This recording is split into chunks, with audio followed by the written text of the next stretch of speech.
तो फिर हेलो भाई, उम्मीद करते हो कि बढ़िया ही होंगे। तो बिना इस वक्त चौधरी के चालू करते हैं। तो एक्चुअली आज तारीख है फाइनली 6 मार्च, फ्राइडे 2026, तीसरा महीना। अच्छा, अब आज बात आती है आज मैंने कौन कौन सी ट्रेड करी और क्या हिसाब किताब था। पहली बात, लंदन सेशन में ट्रेड नहीं करी, कोई रिग्रेट नहीं है। मैं मना नहीं कर रहा, एग्जीक्यूशन जैसा मैं चाह रहा था मार्केट ने वैसे ही परफॉर्म करा, लेकिन मना नहीं करा। एग्जीक्यूशन एग्जीक्यूशन मतलब मना नहीं होता, कैसे बोलूँ कि एग्जीक्यूशन एवरेज थी। अगर तुक्के वाली ट्रेड ट्रेड थी, प्रॉपर एग्जीक्यूशन थी नहीं, इस वजह से लंदन में ट्रेड नहीं लिया। और वैसे तुम्हारे भाई का $60 का प्रॉफिट हुआ है न्यूयॉर्क सेशन में। अच्छा, तो फिर अब बात आती है बायस की। बायस देखो हल्की से ट्रिकी लगेंगे। प्लस में आज आज वो भी थी, क्या बोलते हैं अपने, वो भी थी, क्या बोलते हैं उसे, हाँ आज एनएफपी थी, एनएफपी भी थी।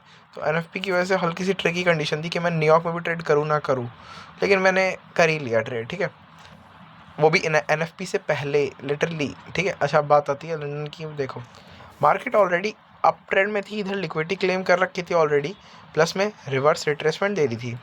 अब रिवर्स रिट्रेसमेंट देके मार्केट ने जब फेयर वैल्यू गैप है इसको प्रॉपर रिस्पेक्ट करा, और जस्ट मुझे लग रहा था कि मे बी इस फेयर वैल्यू गैप के बेसिस पे रिवर्स कंट्रेशन दे देंगे, लेकिन मार्केट ने क्या करा, एक हाई बना, सॉरी एक लो बनाया, एक लो बनाया।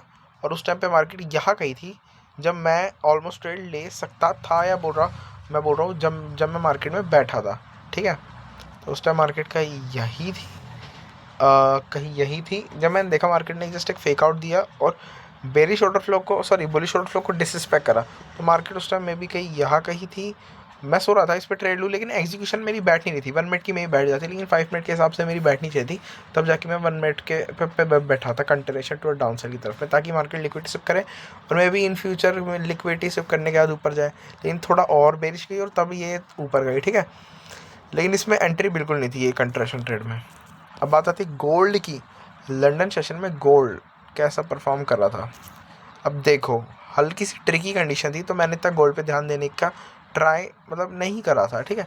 अब बात आती है मार्केट डाउन ट्रेंड में है currently, fair value gap respect करी है, रिवर्स कंटिन्यूशन जा रही है टू द डाउन साइड।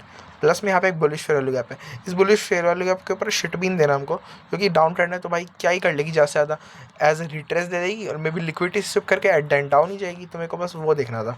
लेकिन जहाँ तक का मुझे लगा, मार्केट ने उस टाइम तक क्या बोलते हैं, जस्ट ये वाला लो क्लेम करा था और इसके बेसिस पे कोई रिएक्शन नहीं, just very short of flow को रिस्पेक्ट करी थी मार्केट, ठीक है। मैं मना नहीं कर रहा, देखो यहाँ पे क्या 2:45, लेकिन मैं 4 बजे तक बैठने का मन तो था, लेकिन मैं देखो यहाँ तक के 4 बजे में भी यहाँ का ही कंट्रेशन का ट्रेंड मिल जाता है ऐसे करके, क्योंकि इसने इसका रिस्पेक्ट वगैरह को दिया नहीं। और भी ये हैवी चांस है कि बुलिश ऑर्डर फ्लो, बुलिश फिर का डिसरिस्पेक्ट होना ही था। तो एक कंट्रेशन ट्रेड में मना तो नहीं कर सकता, लेकिन एग्जीक्यूशन इसमें प्रॉपर नहीं थी। और मैं 1 घंटा, मतलब मैं 3 बजे के आसपास हट गया था, 1.5 घंटे बैठा, मैं 2.5-3 घंटे नहीं बैठा इस बार, ठीक है। अच्छा, अब बात आती है मैंने इसमें कौन सी ट्रेड ली। देखो भाई, मेन मेरा प्रॉफिट बैठा लंदन, सॉरी न्यूयॉर्क सेशन में, और दिखाता हूँ कैसे बैठा। मार्केट तुम देख ही रहोगे बहुत ज़्यादा चॉपी है अकॉर्डिंग टू आवरली। तो मैंने जस्ट रीसेंट का प्राइक्शन देखा, एक जस्ट फिर फेब को हटाते हैं। रिसेंट में मुझे ओवरऑल थोड़ा डाउन साइड की तरफ ही लग रहा था मार्केट झुका हुआ, लेकिन यहाँ पे करंटली इसने एक लो को स्विप करा था। लो को स्विप करने के बाद मार्केट रिवर्स कंटिन्यूशन दे, सॉरी ये क्या रिवर्स कंट्रेशन नहीं होगा ना, हाँ रिवर्स रिट्रेसमेंट दे रहा था और कहीं यहाँ कहीं था। अब हैवी चांस है फिर बुलिश ऑर्डर फ्लो को रिस्पेक्ट करना है, और एज अ टीपी मैं सॉरी फेयर वैल्यू गैप और ये क्या बोलते हैं आवरली का ये हाई एज अ टीपी लगा सकता था, और मैंने लगाया भी। अच्छा, अब बात आती है 5 मिनट का ऑर्डर फ्लो बुलिश ही था, मार्केट ने यहाँ पे ब्रेक दिया था, थर्ड कॉन्फ्लुएंस एज ए फिर order block, sorry order block का रिस्पेक्ट। अच्छा, अब बात आती है मार्केट ने जस्ट खुलते ही रिट्रेस दिया और फिर रीसेंट हाई टू लो पे मैंने फिब लगाया। अब मैंने एक हल्की सी क्या मिस्टेक करी यहाँ पे, 79% एक्सटेंशन के क्लोज होने से पहले ही ट्रेड मैंने 1 मिनट की एंट्री लगा दी। और मी पर्सनली ऑनेस्ट मैं बताऊँ, देखो एंट्री गजब की थी, $60 मिले, यहाँ कहीं $100 मिलते, और मैं कंफर्म था 110% यहाँ पे मार्केट डेफिनेटली देती $100। लेकिन हुआ तो हुआ क्या, कल तुमको याद होगा मेरी नैस्डैक की ट्रेड में मैंने सेम चीज़ यही करी थी कि उधर एशियन और लंदन हाई क्लेम क्लोज थे, तो मैंने भयंकर लगा दी, टीपी एक्सटेंड कर दिया। सेम चीज़ मैं इसमें कर सकता था। और मेरे अकॉर्डिंग टू न्यूज़ का रूल है मेरा कि 8 मिनट से पहले मेरे को ट्रेड हटानी है, फिर वो है मतलब 8 मिनट से पहले न्यूज़ आने से 8 मिनट के बाद और पहले नहीं ले सकता। तो उससे पहले मुझे टीपी बुक करना था और लिटरली भाई मार्केट ने प्रॉपर 50 पे करा, 52 पे लिटरली मेरा हर वो टाइमर चालू हो जाता कि मेरे को ट्रेड वगैरह इसके आसपास नहीं लेना था। फिर जो भी पार्शियल लॉस होगा फिर प्रॉफिट होगा मेरे काउंट में नहीं आएगा, लेकिन उससे पहले मैंने निकाल लिया। लेकिन चलो मैंने कल की मिस्टेक देखते हुए मैंने यहाँ पे टीपी चुनना, मैंने बोला यार छोड़ कोई बात नहीं, $30-40 कम ही आएंगे लेकिन एटलीस्ट इन फ्यूचर टीपी तो नहीं जाएगा। प्लस में यहाँ पे तुम ये कैंडल देख रहे होंगे एनएफपी की कैंडल थी, ये कैंडल बनने के बाद भाई मेरे को कंफर्म हो गया अब मेरे को बैंक मार्केट में ट्रेड नहीं करना। आज मैं done for the day already हो चुका हूँ।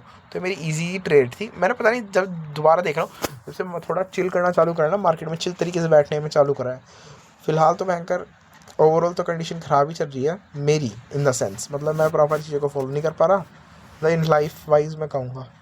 लेकिन ट्रेडिंग में जब से मैंने थोड़ा और चिल मूड में करना चालू करा है ना, तब बढ़िया ट्रेड मिल रही है। अच्छा बात करें गोल्ड की, गोल्ड में यार मैं बोलूँगा मे बी मेरे को अबिट एक्सपेक्टेड थी जब already same situation fair value gap respect कर दिया, reverse continuation to downside, इस फेयरवेल गैप को डिसरिस्पेक्ट कर दिया तो मेरे लिए मेरे हिसाब से। और प्लस में मार्केट ने जस्ट एक लो स्विप करा, ठीक है। अब हैवी चांस थे ये हाई यहाँ कहीं थी, ये हाई स्विफ्ट हो जाता और फिर बेरी जाती थी सारी लोअर लिक्विडिटी लेने के लिए। लेकिन बाय फकिंग न्यूज़ एनएफपी थी ना भाई मेरे, इस वजह से तुम कैंडल देखो ये 7 बजे की एनएफपी की कैंडल है, इस वजह से ऑलरेडी मेरा $60 का प्रॉफिट भी हो गया था।